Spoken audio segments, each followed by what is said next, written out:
हाँ जी दोस्तों, नमस्कार और जय श्री राम। तो आज बात करेंगे कैंपिंग पे और कैंपिंग में कुकिंग पे। जरूरी नहीं कि कैंपिंग में ही कुकिंग हो, पर अगर आप लॉन्ग ड्राइव पे जा रहे हैं तो भी कुकिंग हो सकती है। अच्छा, तो भला क्या यूज करेंगे कुकिंग के लिए? वैसे तो बहुत सारे लोग छोटे छोटे ब्यूटेन गैस के स्टोव यूज कर रहे हैं। छोटे छोटे चूल्हे आते हैं पोर्टेबल। बहुत तेरे लोग 2 लीटर का गैस चूल्हा भी लेके चलते हैं। पर यहाँ आज हम बात करेंगे एक यूनिक चूल्हे की। इसे कहते हैं रॉकेट स्टोव या वुड स्टोव, और बड़ा ही सिंपल होता है। आप फोल्ड करके जैसे भी इसे ले चलो, छोटा सा हो जाता है। और ये कुछ और नहीं, वही आपका हमारा पुराना परंपरागत लकड़ी का चूल्हा है। थोड़े नए तरीके से बनाया हुआ, थोड़े साइंटिफिक तरीके से बनाया हुआ। तो क्या करते हैं इसमें पत्तियां लेते हैं लोहे की, उन्हें कट करते हैं पतली पतली, और एक खास तरीके से उनको असेंबल कर देते हैं और उन्हें वैसे ही कैरी करते हैं। और जब जहाँ जरूरत पड़ी, हमने भैया उसको असेंबल करा, जो कि बड़ा ही सिंपल असेंबल करना, और उनको इस्तेमाल करना शुरू कर देते। ईंधन कहाँ से आएगा इनका? आप कहीं भी जाओगे, छोटी मोटी सूखी झाड़ियाँ मिल जाएंगी, चाहे वो ठंड हो, चाहे वो बंजर इलाका हो, गर्मी वाला इलाका हो, कोई भी इलाका हो, छोटी मोटी झाड़ियाँ तो मिलेंगी आपको। मैं बड़े बड़े पेड़ नहीं कह रहा, मैं छोटी छोटी झाड़ियाँ कह रहा हूँ। झाड़ियाँ, झाड़ियों के पत्ते, पेड़ों के पत्ते, घास फूस, बस उनको डालने की देर है और इससे आपका वो चूल्हा बनता है जो कि काफी कुछ बना देगा। आप इसको कंटिन्यूअस फीड भी कर सकते हैं।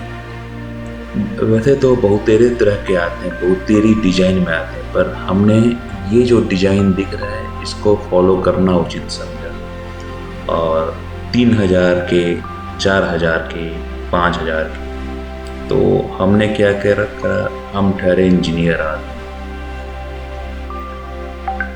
और हमने ये जो चूल्हे थे, इन चूल्हों को फिर खुद ही बनाया।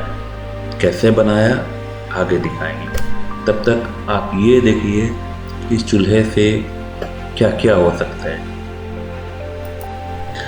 हमने 3D सॉफ्टवेयर में सबसे पहले तो ये चूल्हे डिजाइन करे। 2 मिलीमीटर की शीट ली और उनको लेजर कट में काट के ऐसे प्रोफाइल उनमें डिजाइन करा।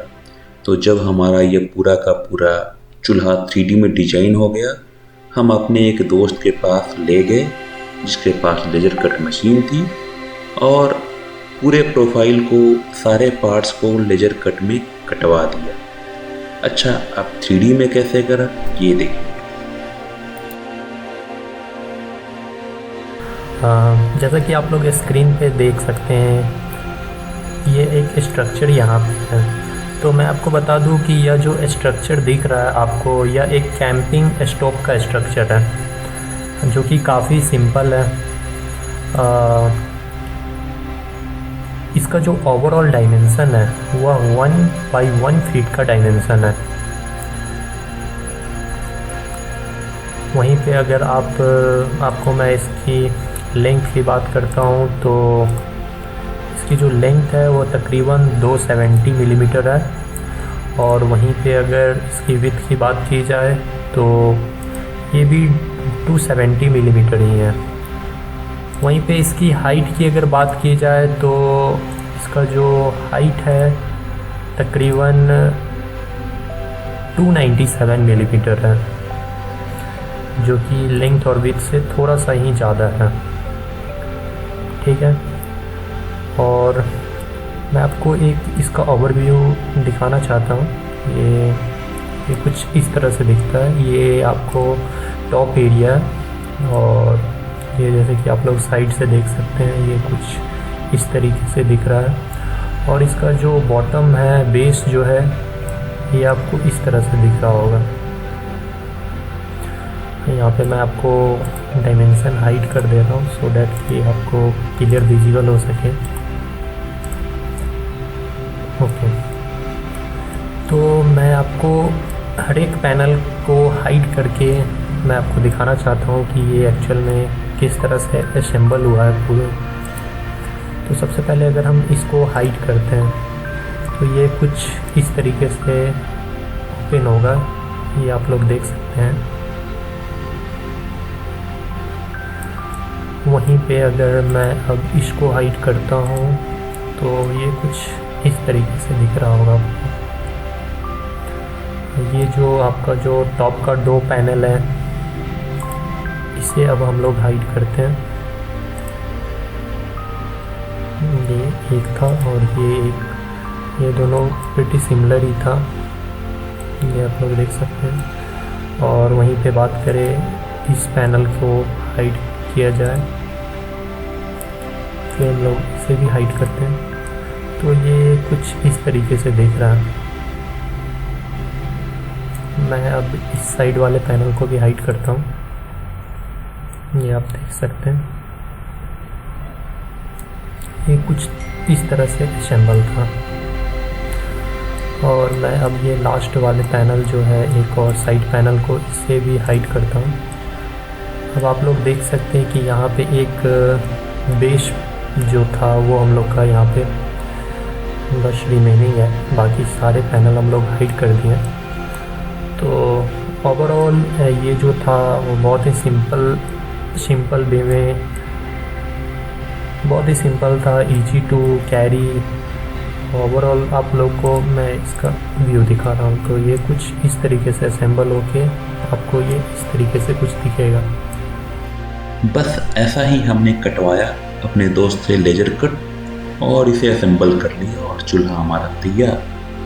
रिसेंटली हम गए कैंपिंग में। कैंपिंग तो ना थी, वो पिकनिक थी दोस्तों के साथ। हम गए वहाँ पे, हमने इस चूल्हे को वैसे ही असेंबल करा। बड़ा सिंपल था। इसे तो एक झोले में पतली सी पत्ती के रूप में हमने फ्लैट कर दिया था।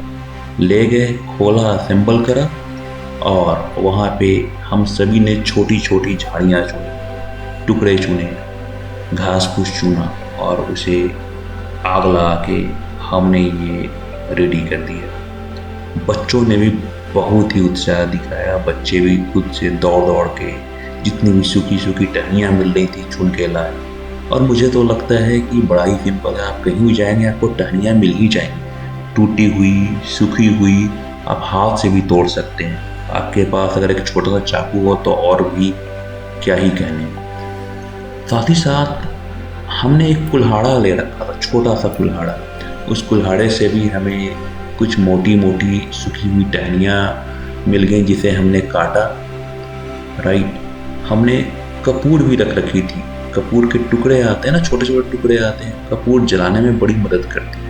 तो हवा चल रही थी, हमने कपूर को नीचे रख के, कुछ टिश्यू पेपर थे हमारे पास, हमने उसमें आग लगाई। फिर ये जो झाड़ियाँ मिली, झाड़ियों के छोटे छोटे टुकड़े करके जो हमने कुल्हाड़े से कर दिया, उस पर रख के हमने वो सुलगाया और जलाया।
और लो जी, क्या ही बढ़िया चला। हमने इस पर बहुत कुछ बनाया। हमने इस पे बारबेक्यू भी करा।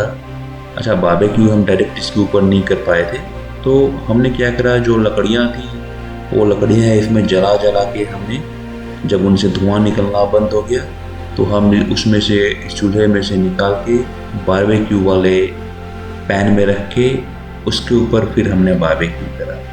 और वो कैसा करा आप देख ही सकते हैं आगे। बड़ा मस्त पनीर का बारबेक्यू करा था हमने, पनीर कैप्सिकम एंड ऑल, और बड़ा एंजॉय करा।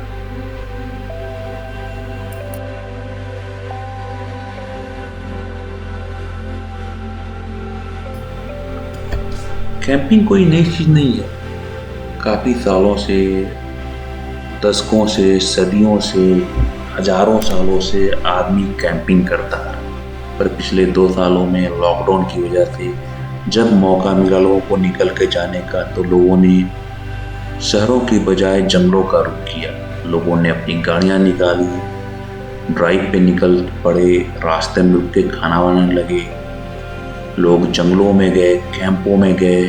और अब अगर आप कैंप में जाते हो, आप खाना खुद बनाने की सोचते हो, तो आपको लकड़ियाँ चाहिए होती हैं, चूल्हे चाहिए होते हैं। वैसे में इस तरह के चूल्हे बड़े काम आएंगे। और अब जो समय है आपके पास, अगर फ्री टाइम है तो बनिस्बत किसी टूरिस्ट प्लेस में जाने के, ऐसे ही एकांत वाली जगहों पे जाएं, कैंपिंग साइट में जाएं, रिवर साइड में जाएं, अपना कैंप लगाएं, टेंट लगाएं। क्या ही मज़ा आएगा जब आप लकड़ियाँ खुद काटेंगे, क्या ही मज़ा आएगा जब आप अपना चूल्हा खुद जलाएंगे। आपको वो मस्त खाना तो नहीं मिलेगा जो होटलों में मिलता है, लेकिन आप जो खुद से बनाएंगे, वो कैसा भी क्यों ना हो, वेजिटेरियन हो, नॉन वेजिटेरियन हो, वो एक मस्त ही खाना बनेगा। आपको वो स्टारबक्स वाली कॉफ़ी तो नहीं मिलेगी, पर जो आप बनाएंगे, जो कॉफ़ी आप बनाएंगे, उसका टेस्ट उससे तो बेहतर ही होगा। जो आप चाय बनाएंगे, वो एक अलग ही टेस्ट आएगा उसमें।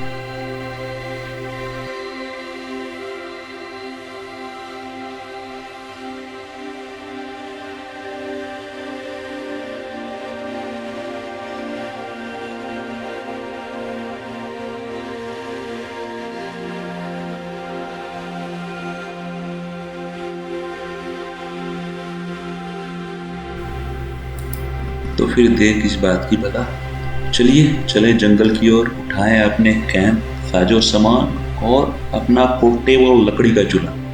चले कोई जगह ढूंढें, लकड़ियां डालें और बनाएं एक कप कॉफी।